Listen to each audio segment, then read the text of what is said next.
In April of 2026, Florida became the first state to sue OpenAI directly, accusing the company and CEO Sam Altman of putting profit over safety, with the first page of the lawsuit making fun of ChatGPT. And not only that, because by the time Florida filed its case, more than 20 lawsuits had already been filed against OpenAI, and in my opinion, when a company accumulates that many legal challenges in such a short period of time, it stops looking like bad luck and starts looking like a pattern. But the most disturbing part of OpenAI's recent history involves a series of death lawsuits, and the first of these was filed in August of 2025, when the parents of a 16-year-old boy who died by suicide sued OpenAI and Sam Altman directly, alleging that months of conversations with ChatGPT about mental health and methods of self-harm contributed to their son's death. However, 7 similar lawsuits followed, with all of them accusing ChatGPT of driving people to suicide without having prior mental issues. Amore's death was neither an accident nor a coincidence, but rather the foreseeable consequence of OpenAI and Samuel Altman's intentional decision to curtail safety testing and rush ChatGPT onto the market. One of these cases was also a 17-year-old teenager who fled to ChatGPT for help, but instead it caused addiction, depression, and eventually counseled him on the most effective way to tie a noose and how long he would be able to live without breathing.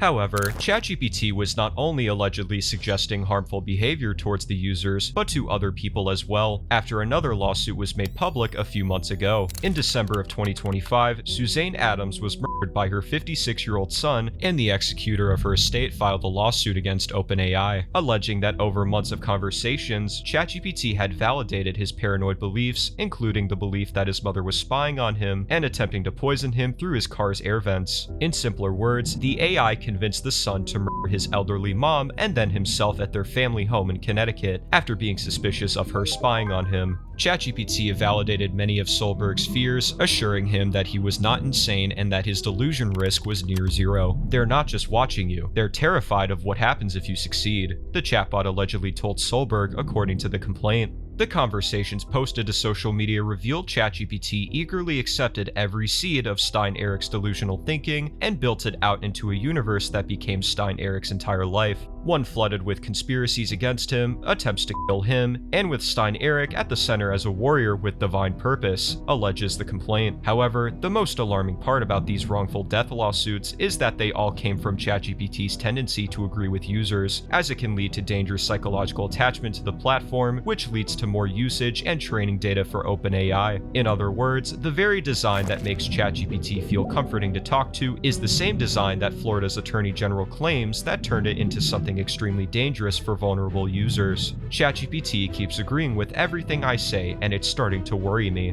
But the lawsuits don't stop at mental health, because OpenAI is also facing legal action connected to mass violence, and the information here is impossible to skip by. After 8 victims were killed on February 10th of 2026 in mass shootings in Tumbler Ridge, British Columbia, it emerged that OpenAI had banned an account belonging to the perpetrator approximately 7 months prior to the attacks, and OpenAI decided not to report the account to the authorities at the time. The Wall Street Journal reported that the perpetrator described scenarios involving gun violence over the course of several days, and that these messages were flagged by an automated review system. However, OpenAI said it did not alert the authorities to the account because its usage did not meet its threshold of a credible or imminent plan for serious physical harm to others. And this wasn't the only mass shooting connected to OpenAI, because Florida's lawsuit also accuses them of aiding a mass shooter at Florida State University who allegedly used ChatGPT to plan his attack. This shooting resulted in the killing of 2 graduate students, with the person accused of the murders having asked ChatGPT about putting a person in a dumpster. According to the court document, Hisham had asked ChatGPT 3 days before his crime, what happens if a human is put in a black garbage bag and thrown in a dumpster? And with the AI responding that it sounded dangerous, Hisham simply replied with, how would they find out? But even though ChatGPT was unlikely to be at fault in this case, OpenAI's responses to most of these lawsuits remain consistent, as they believe that they do not encourage or promote illegal activity. However, I think this answer becomes harder to accept the more lawsuits accumulate, because Florida's complaint accuses OpenAI of not only a tool that is addicting to children, but something way more more dangerous than that.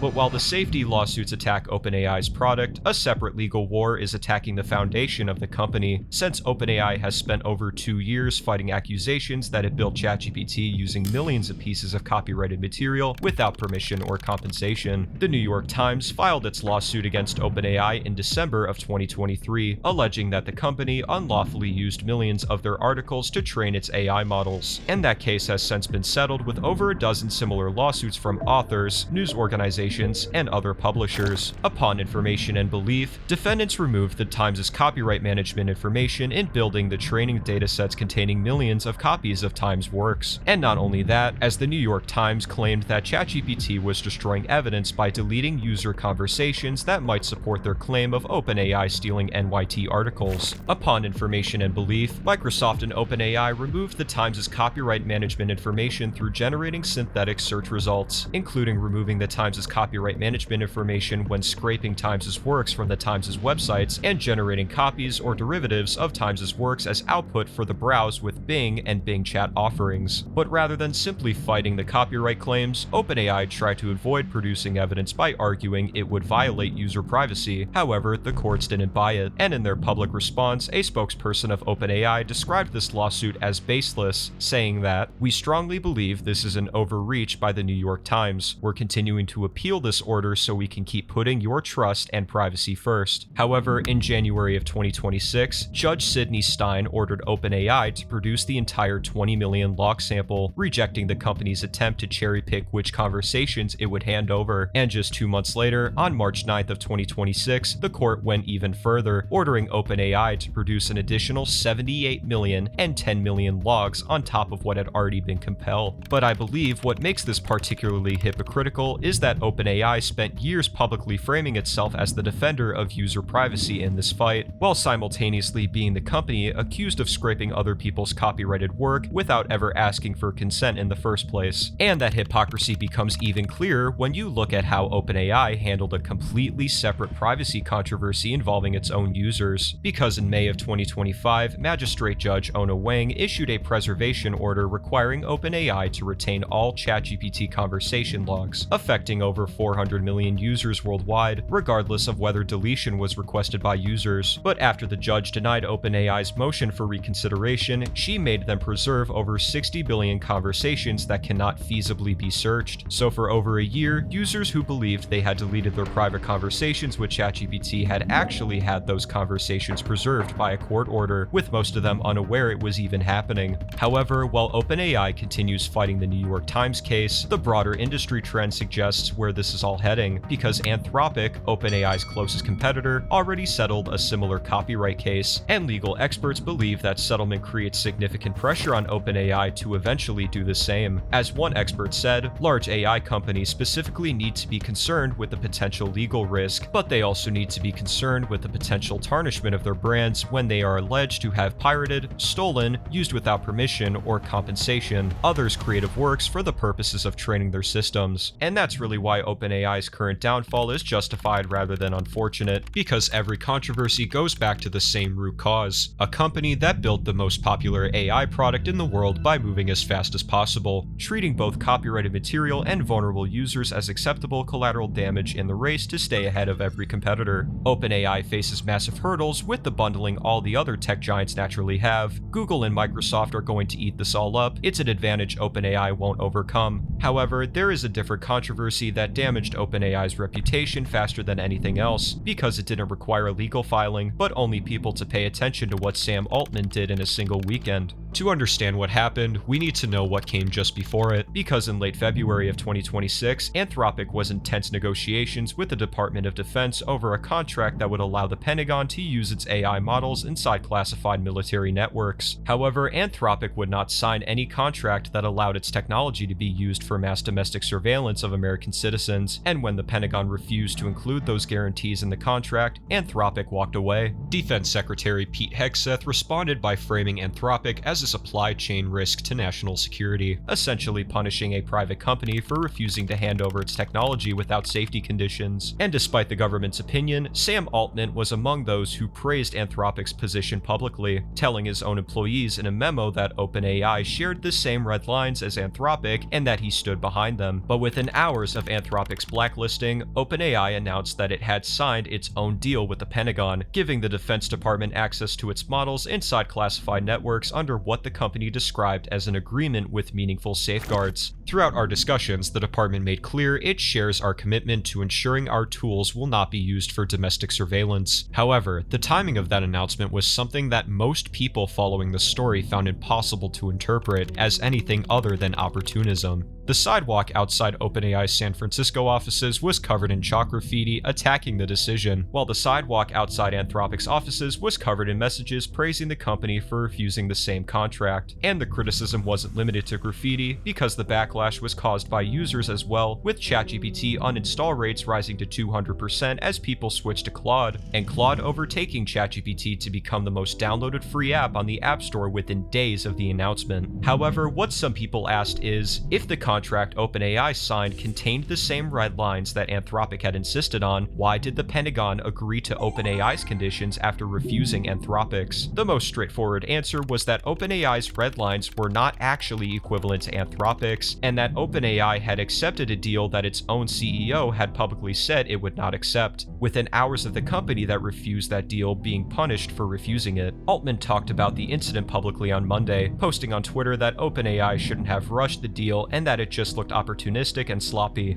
The damage that Pentagon deal did to OpenAI's public image is extremely heavy, because in the space of a single weekend, Sam Altman publicly praised a competitor for holding a principle, told his employees OpenAI shared that same principle, and then abandoned it the moment there was money on the table. And when you place that incident alongside the wrongful death lawsuits, the copyright battles, and the privacy controversies, it is obvious that OpenAI is a company that has consistently said the right things about safety, ethics, and user trust, while consistently making decisions that prioritize its own growth over all three.